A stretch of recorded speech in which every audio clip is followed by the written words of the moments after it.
Friends, good morning. আমি রূপসী, আমার রূপদীপ lifestyle চ্যানেলে তোমাদের জানাই অনেক অনেক অনেক স্বাগত আর অনেক ভালোবাসা।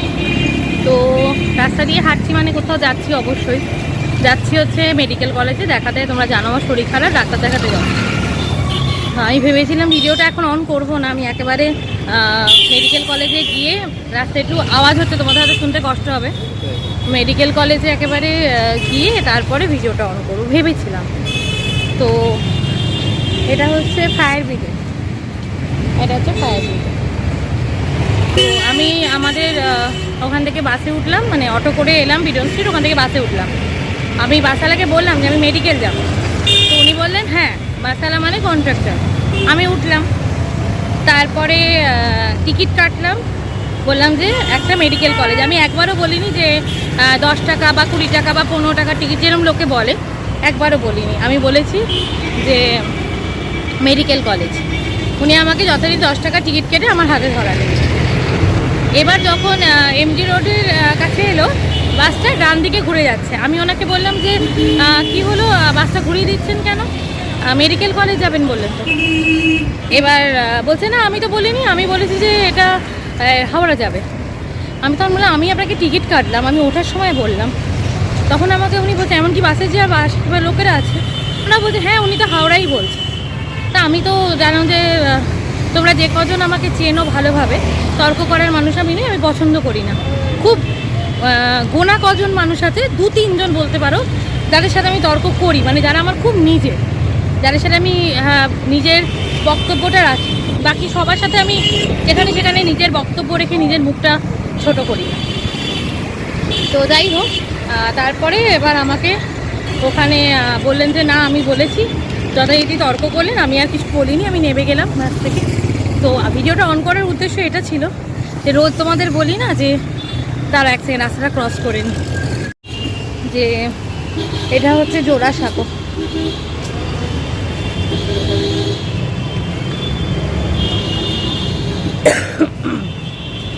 তো হ্যাঁ, যেটা বলছিলাম যে ভিডিওটা অন করার উদ্দেশ্য এটা ছিল যে তোমাদের রোজ আমি বলি যে আমার ভাগ্য তো এটাই, আমি যেটা যাই করি না কেন কোনো দিনও সেটা ঠিকভাবে হয় না, কোনো দিনও না, সেটা যাই করি। কিন্তু আমার যতদূর মনে পড়ে আমার এই এত বছর জীবনে, জানি না যারা আমাকে চেনো বা যারা আমাকে খুব ভালো করে জানো তারা কমেন্ট সেকশানে জানাতে পারো যে আমি কোনো দিন কারোর সাথে খারাপ করেছি বা কারোর সাথে ঝগড়া করেছি বা কোনো দিন কারোর পিছনে কোনো কথা বলেছি।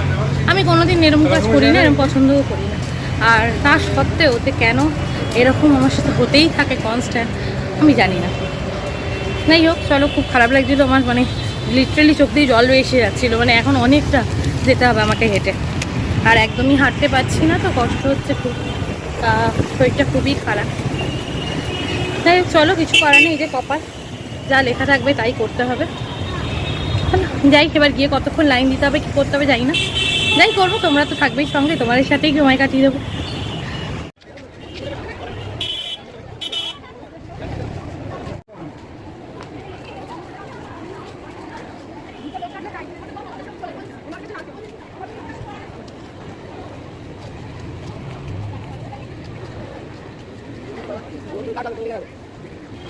লাইনটা দেখলে শুধু বাপরে বাপ, ওটা যদিও ট্রপিক্যালের লাইন, ট্রপিক্যালে ওটা স্কিনের ডিপার্টমেন্টের লাইন, ওটা আমার নয়, কিন্তু লাইন দেখলেই মাথা ঘুরে যায়। এখানেও লাইন দেখো,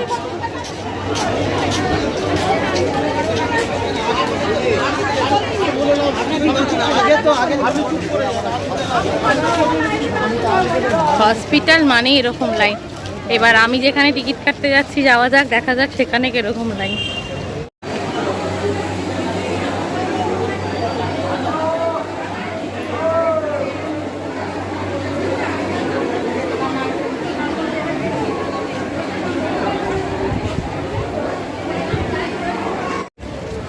ভাগ্যক্রমে টিকিটের লাইনটা বেশি ছিল না, দুটো টিকিটই করিয়ে নিয়েছি। একটা হচ্ছে ইউরো সার্জন দেখাবো আর একটা হচ্ছে অ্যানাস্থেশিয়া ডাক্তার দেখাবো। তো দুটো টিকিট করে নিয়েছি। এটা 3 নম্বর গেট, এটা এই যে গেটটা দেখতে পেলে, এটা 3 নম্বর গেট। আমাকে যেতে হবে 1 নম্বর গেটে কার্ডিওর জন্য। এখানে কার্ডিও টিকিট হয় না, তো যথারীতি আগে কার্ডিওটা দেখাতে হবে। কার্ডিও দেখাবার পরেই অ্যানাস্থেশিয়া ডাক্তার দেখবে, তারপরেই ইউরো সার্জন দেখবে। তো ওই জন্য আমি এখন 1 নম্বর গেটের দিকে যাচ্ছি কার্ডিও টিকিট করে। কতজন লাইন পড়বে আমি জানি না দেখাবার জন্য। কার্ডিও দেখিয়ে তারপরে এই বিল্ডিংয়ে আবার আসবো। এখানে এসে ওইখানে না, সরি 5 নম্বরে আবার বললো 5 নম্বর গেটে ইউরো সার্জন বসে। তো চলো ঘুরে ঘুরে ঘুরে ঘুরে দেখি কোথায় কি আছে আর দেখাই। সুস্থ হবো কি হবো না জানি না, তবে ঘুরে ঘুরে অসুস্থ হবে এইটুকুনি একদম মানে ঠিক পারছি না, প্রচণ্ড মাথাটা ঘুরছে, একদমই শরীরটা ভালো লাগছে। বাইরে দিয়েই যাচ্ছি, ভিতর দিয়ে গেলে ওই একজন সিকিউরিটি ছিলেন, উনি বললেন আপনি বাইরে দিয়ে চলে যান বেশি ভালো। 3 নম্বর গেট এটা, এই যেটা 3 নম্বর গেট, এর আগে 2 নম্বর তারপর 1 নম্বর। যাই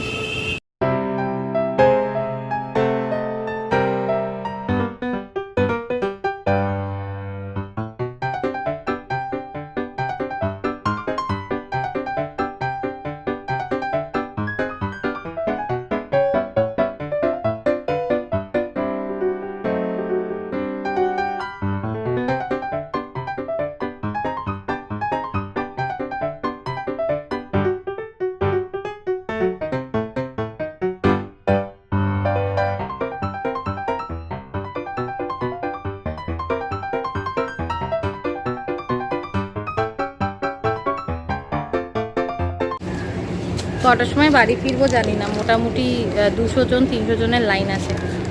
এই পুরো এখান থেকে শুরু হয়ে ওপর দিয়ে গিয়ে আর একটা গেছে ওপরে, সেটা এখন এখান দিয়ে দেখানো যাচ্ছে না, ওপরে গেলে দেখাবো। 300 জনের লাইনের পরে আছি, টিকিট কাটতেও আধো 1 ঘন্টা লেগে গেল। এবার কখন বাড়ি ফিরবো যাই না। এরপরে এটা দেখিয়ে তারপরে যাবো হচ্ছে অ্যানাস্থেশিয়া ডিপার্টমেন্টে, ওখান থেকে তারপরে ইউরো। এবার দেখানো হবে কিনা সেটাও বুঝতে পারছি না, হয়তো ওপিডি বন্ধও হয়ে যেতে পারে। যাই হোক, অন্তত কার্ডিওটা দিয়ে দেখিয়ে নিই, যদি ওগুলো নাও বা হয়। এখানে যা লাইন দেখছি আমার তো দেখেই ভয় লাগছে, কতক্ষণে পৌঁছবো লাইনে গিয়ে সেটাও জানি না। তো কমসে কম 1 ঘন্টা বাদে আমি এই নিচের রোটা থেকে এই লাইনে এসে দাঁড়িয়েছি। এই যে নিচে দেখতে পাচ্ছ দাঁড়িয়েছিলাম একেবারে, ওই যে ছাতা নিয়ে দাঁড়িয়ে আছে ওইখানে দাঁড়িয়েছিলাম। ওখান থেকে আমি আপাতত 1 ঘন্টা মতো হয়েছে এখানে এসেছি। এবার এখান থেকে অতটা যাব, ভিতরে যে রুমটা দেখছো ওখানেও লাইনটা আছে, এরম না যে ওখানে লাইনটা নেই, ওখানেও অনেকটা যেতে হবে। ওখানে দাঁড়িয়ে দাঁড়িয়ে এই জিনিসটা আমার খুব ইন্টারেস্টিং লাগলো। দেখো কিরম লরির মধ্যে একটা লিফট টাইপের করা, ওই অক্সিজেন সিলিন্ডারগুলো নামাবার জন্য।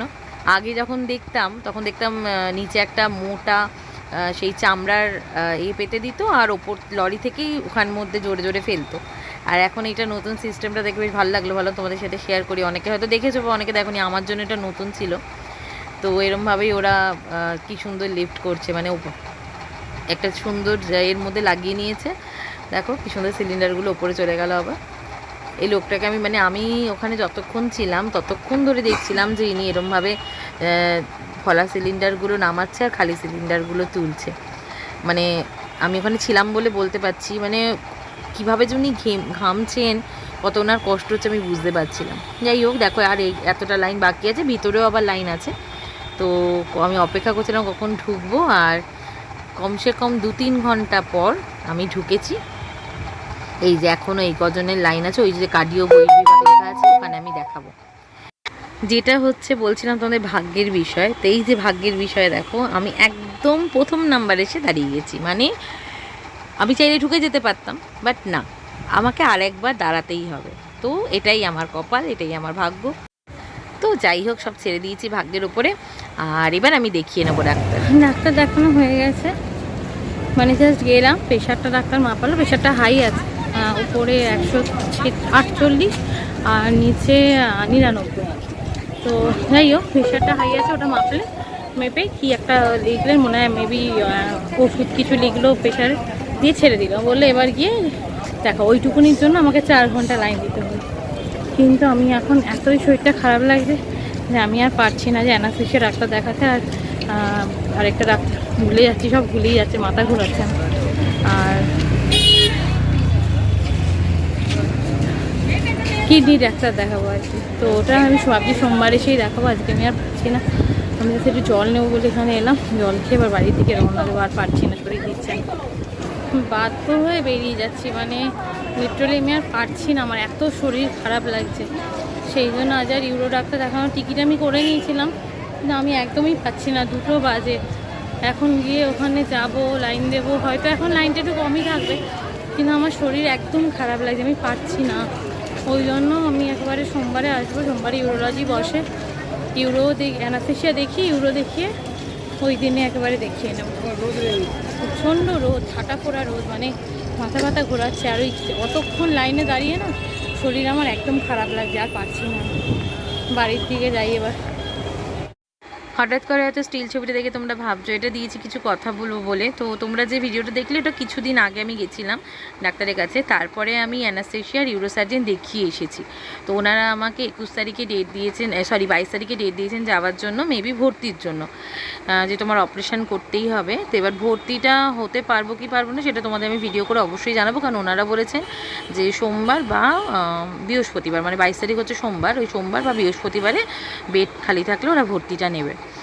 তো যাই হোক, তোমরা আমার পাশে থেকো, সাথে থেকো, ভিডিওটা দেখতে থেকো। আর আমার ভিডিও পুরো দেখবে, স্কিপ করবে না।